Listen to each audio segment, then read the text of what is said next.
there, folks, and welcome into today's video. First off, hope you guys are doing great as always out there. We gotta talk about Alibaba stock here today. There is a new situation here with Alibaba, and the story just kind of is getting worse and worse when it comes to Alibaba and what is going on fundamentally with the destruction of this company, essentially. And I want to show you guys exactly what's going on here. It's not being talked about very much. And I did a video on Alibaba a little over a week ago, basically talking about, is this a 3x stock or is this stock going to zero? Okay, and we talked about this one. Obviously, it's been pretty popular because, let's be honest, the stock has been downtrending for the past year or so. A lot of big tech and just, companies in general have been going up a lot, right? And so folks are looking at this, especially from a value perspective, right? And they're looking at growth rates. They're looking at PEs, and they're saying, holy smokes, this ain't no jokers. You got to be flipping my flapjacks. This stock looks like a deal steal, right? And we covered that in the video. There's, anybody that knows anything about valuing companies, there's no way you can make a case that this is not a great stock to buy on a valuation basis, okay? That is very key. If you run, if you look at PEs, if you look at price sales ratios, anything, if you compare it to its, American tech giants, right, compared to this Chinese tech giant, there's no question the numbers line up for this one, okay? And this is where people are having an issue because they're seeing the numbers and like, man, this looks like a deal steal. They're looking at the stock charts, it's been downtrending, the numbers look amazing, but they're forgetting about the elephants in the room. And there's a new elephant that just emerged here that is scarier than ever before. And I understand some folks own the stock, and so they don't really want to speak too negatively, and they kind of, sugarcoat it a little bit. And to be quite frank, I don't owe the Chinese government a dang thing, okay? And a lot of these individuals don't owe them anything either. And to sugarcoat this and just kind of treat it as like, whatever, is kind of disingenuous to the whole process, okay? And I saw a lot of folks that appreciate it when I spoke up about the Chinese government and what they're doing here. This guy says, got to hand it to him. He's being very upfront and honest. Other YouTubers aren't addressing the elephant in the room when it comes to Chinese stocks. And they're just not. They're just missing it. They're sugarcoating it and things like that. And this goes way beyond, a story about just the stock price or something like that, or trying to make money in the stock. And this goes to be a way larger thing than I think people really realize is really going on here, okay? I hope you guys appreciate me just kind of speaking up about what's going on here by the Chinese government and exactly what they're doing. All I ask in return is that you guys smash that like button. That's literally it, guys. I appreciate you being here, and I hope, whether you own the stock or not, I hope you appreciate the fact that I'm covering this from this perspective, okay? So things started to get ugly with Alibaba back. There was a lot of drama between Trump and China, right? And that was kind of the time period when I took my profits out of Alibaba and I said, you know what? I like Alibaba, the company. I like the valuation. But at the end of the day, the fundamental story had changed around this between what was happening with Trump and China and the possible delisting of Chinese stocks, and just it was time for me to get out, okay? And so I got out, took my profit, and ran out of this one, okay? And over the last couple years, honestly, it's gotten a lot worse. And I mean a lot worse, right? Right back here in April, this is a first really scary part, but it gets a lot worse now. What just happened is sick, okay? And I mean not sick in like, oh, this is so sick, this is awesome, this happened. I mean sick as in it's pathetic and it's sad, okay? On April 12th, 2021, the Wall Street Journal reported that this is in regards to Ant Group, okay? Ant Group was this huge, basically business that Alibaba pretty much was supposed to own, okay? And it was supposed to have this big IPO, okay? And then it was reported that the Chinese Communist Party leader Xi Jinping personally took down that IPO. And then on April 12th, 2021, the Wall Street Journal reported that under pressure from the Chinese government, Ant Group would be transformed into a financial holding company overseen by China state-controlled central bank, okay? This would be the equivalent of, let's use a company like PayPal. This would be the equivalent of the U.S. government just saying, PayPal, you no longer are a business. You are now going to be under U.S. law and rule, and we're not letting you IPO. We're not even now you're China state-controlled entity. This is disgusting, okay? And we can't just sugarcoat this and act like, no, let's look the other way. This was a huge bullish catalyst for Alibaba stock back in the day. And this was one of the reasons I was involved with it, because of Ant Group, okay? And it was really exciting. And the fact that all of a sudden, Ant Group's going to be transformed into a financial holding company overseen by China's state-controlled central bank? Why are people sugarcoating this?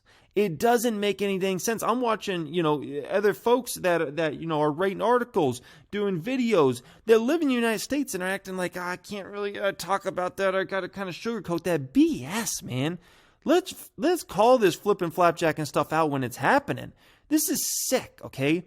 This is sick. I mean, if this happened, people lose their mind in the United States over little stuff. You just wait. Just wait if the United States government was like, oh yeah, we're just taking over this now. It's perfectly fine, but we're just taking it over now, okay? Square, yeah, we're just going to take over Square now. Visa, we're just going to take over Visa now. Now it's United States state-controlled. No, okay? This was sick, okay?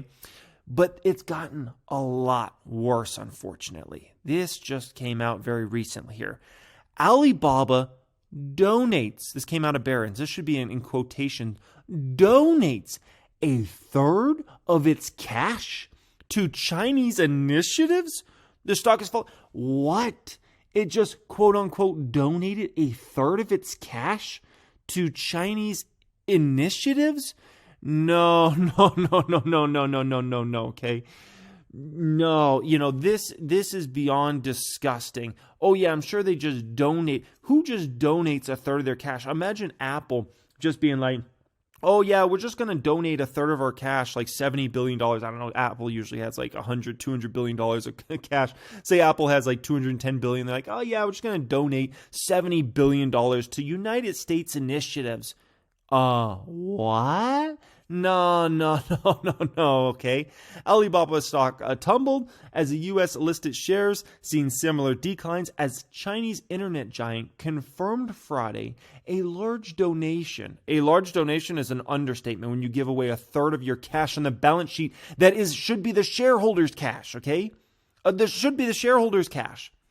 A large donation to social and economic programs in its home country.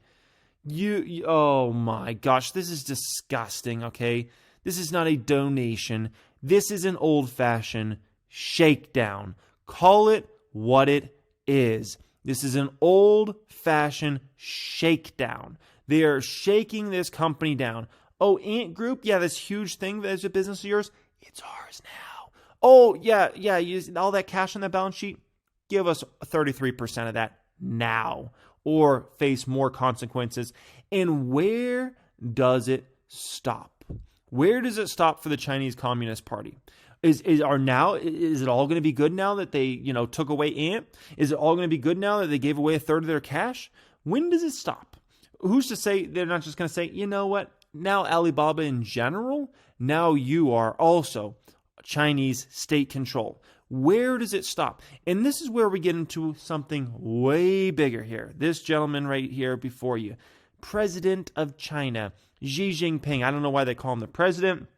It's basically a little more like a dictatorship, okay?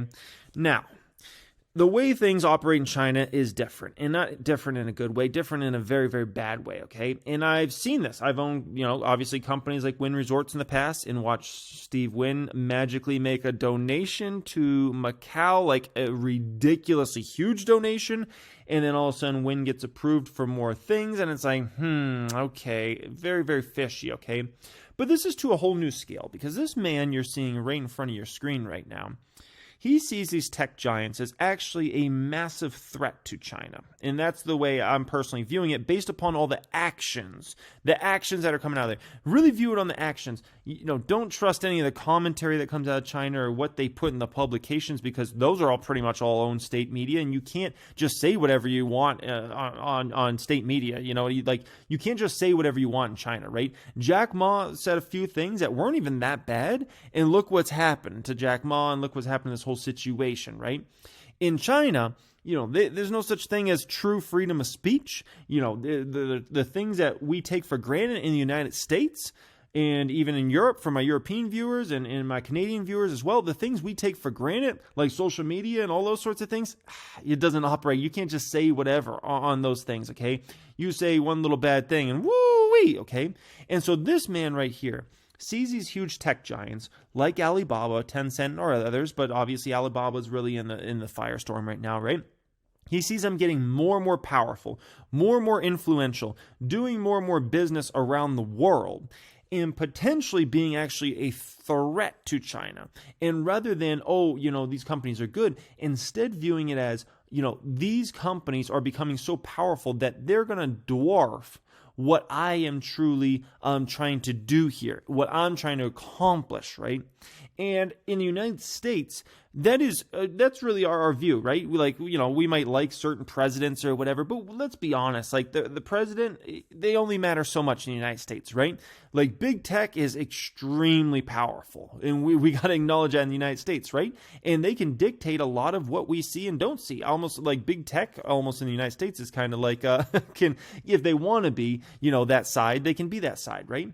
But this man right here, and the folks that are close to him, they don't want Alibaba to get bigger and bigger and more powerful and more influential. And so they're taking and they're decimating this company, and they're taking more and more. Now, the question for you as a shareholder is this the end? Is this a final straw? They gave away a third of their cash. That's ridiculous. Okay, a third of their cash. Is this the last shakedown here of Alibaba? Or more shakedowns coming in the forms of donations and more prying away businesses into becoming Chinese state-owned businesses, guys? These are things we got to think about. And, if you are an investor of this company, you can't sugarcoat these things. You can't look past them. You've got to consider it. The valuation of Alibaba looks amazing. The fundamentals of Alibaba look pretty good, except for the fact that this company is being basically shaken down for everything they got. And where does it stop? As if you all of a sudden take a third of their cash off the balance sheet, the company immediately becomes much more less valuable, right? If you take away this huge business of theirs and be like, this is ours now, that's a huge deal. You just took down the value of that company even more, right? And so where does it stop, guys? And, this Alibaba situation, it's ugly, it's unfortunate, and honestly, I don't know where it ends, and I don't think anybody knows where it ends, and that's the scariest part of this. And I know a lot of times, we like to talk about, buy when there's fear, right? Buy when there's fear. Oh, people are scared, buy. Yeah, there's a lot of reasons to be fearful here. When you see shakedowns of the third of their cash on the balance sheet, when you see them taking apart businesses, there's reason to be scared, guys. I hope you appreciate my honesty in this and just being truthful. Smash the like and enjoy some other videos. Peace.